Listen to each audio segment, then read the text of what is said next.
Inventor allows carrying out the stress analysis for a particular part. The calculation is done through the Finit Elements method. Let's draw a circle with a diameter of 20 millimeters, with the center on the origin. Finish sketch. Perform the extrude operation. Enter a distance of 300 millimeters and click OK.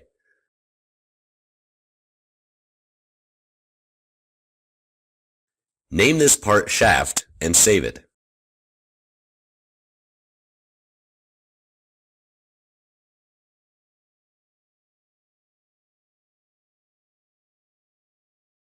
The material is steel carbon.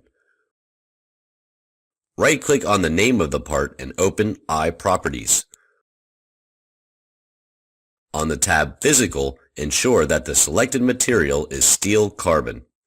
Close the window. On the Environments tab, select Stress Analysis. You should have an available stress analysis menu. Click Create Simulation. Rename it to Calculation of Bending. For now, leave the other settings unchanged. Click OK.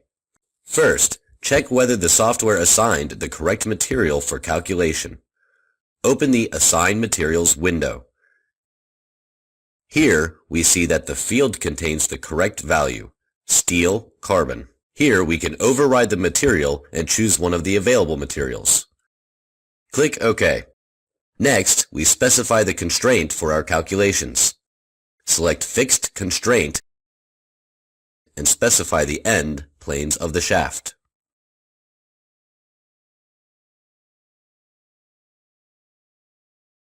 Apply. On the Loads panel, select Force. Set the location of the force on the body of the shaft.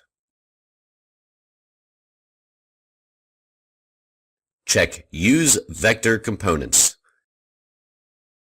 Enter the exact force of value of 1000 newtons on the y-axis.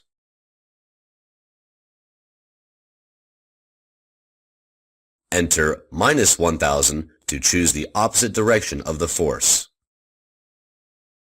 Apply.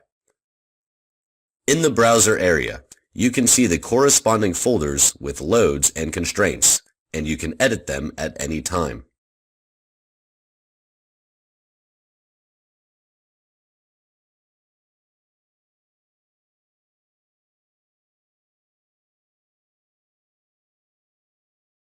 Now, when you have specified the loads and fixed constraints, let's deal with the ways to separate a part into the finite elements. The Finit Elements method is a method when a whole body is divided into the finite numbers of figures, tetrahedrons. On the Mesh panel, there is an item, Mesh View. To get more detailed results, you need to set up the mesh. Click on the Mesh Settings.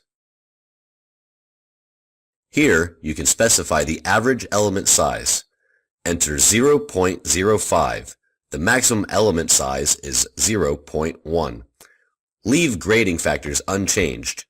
Maximum turn angle is 20 degrees. Depending on the parameters of your hardware, you can specify larger or smaller values. This will directly impact the accuracy of calculations. To perform calculations, click Simulate. Then click Run.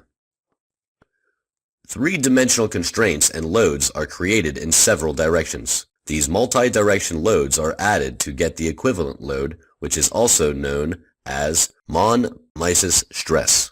The result of the calculation is displayed as the exact von Mises stress. The result is that the part is divided into different colors. Each color has its own load. Blue means the smallest load, while red is the maximum one. On the left part of the screen, you may see a graph where you can compare a color to its value. Double-click in the browser area to select other obtained results. You can view the first principal stress, the third principal stress, displacement, and safety factor. In addition, you may view stress, displacement, and strain in every direction.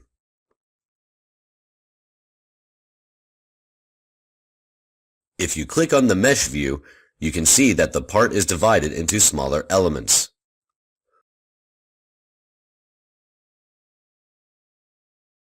On the Results panel, you can view the load animation.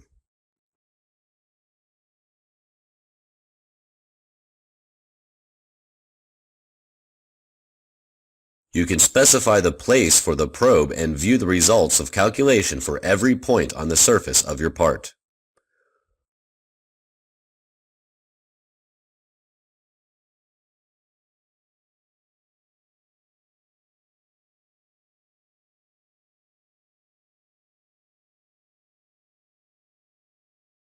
On the Display panel, you can enable the display of the minimum and maximum results of the calculation.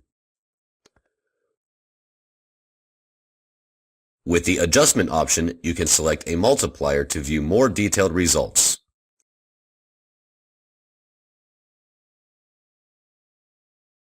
The Report panel is used to create reports on all the results of the calculation.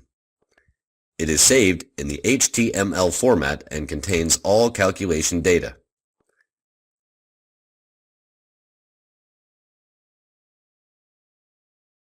Here you see all loads, constraints, materials, and the results of calculations.